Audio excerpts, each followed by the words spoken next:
none of it's good news. Māori leaders in the far north have turned their collective back on the government in an emotional demonstration against what they say is a deliberate attack on Māori rights and suppression of tino rangatiratanga. Government officials were formally welcomed at Waitangi, where their presence was met with protest, tears and haka.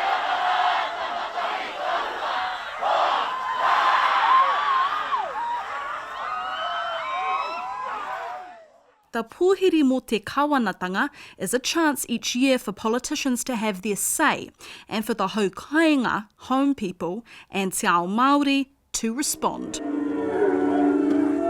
The stage was set at the treaty grounds from the start, after Ngāpuhi Kaiwero stepped forward unexpectedly, performing a powerful haka.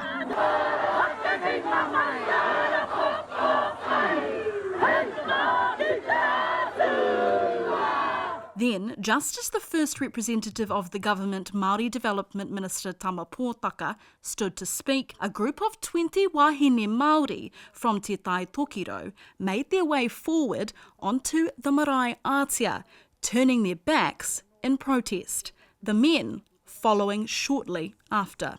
We've suffered the brunt of consecutive governments since the signing of our beautiful Tiriti o Waitangi, which is very clear.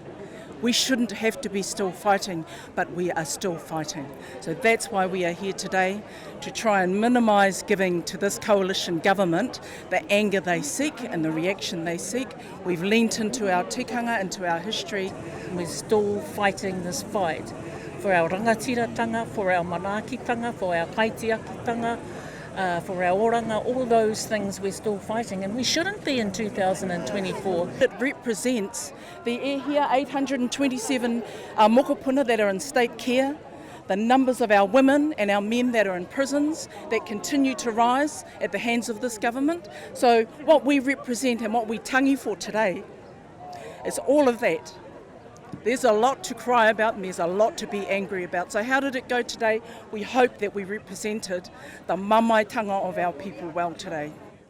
David Seymour's kōrero was not well received by the crowd and te iwi Māori, who sang a waiata to drown him out. Here are some problems that you can't turn your back on because the numbers do not lie. Next, Ngāti Wairangatira Apirahame Edwards crossed the marae ātea and took the microphone from Seymour so he couldn't be heard.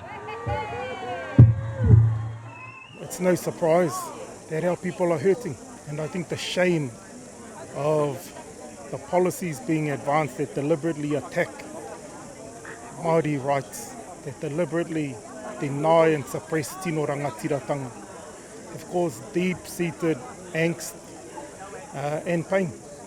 And so it was expected that those sentiments be relayed in the pōwhiri. I heard parties express that there is no chance that the Treaty Principles Bill will go through to completion. My question is, why allow it to even surface? It's caused so much pain and shame. Oh, it's been an emotional year. It's been an emotional year. I could feel our tupuna and the hollow promises that were made to them.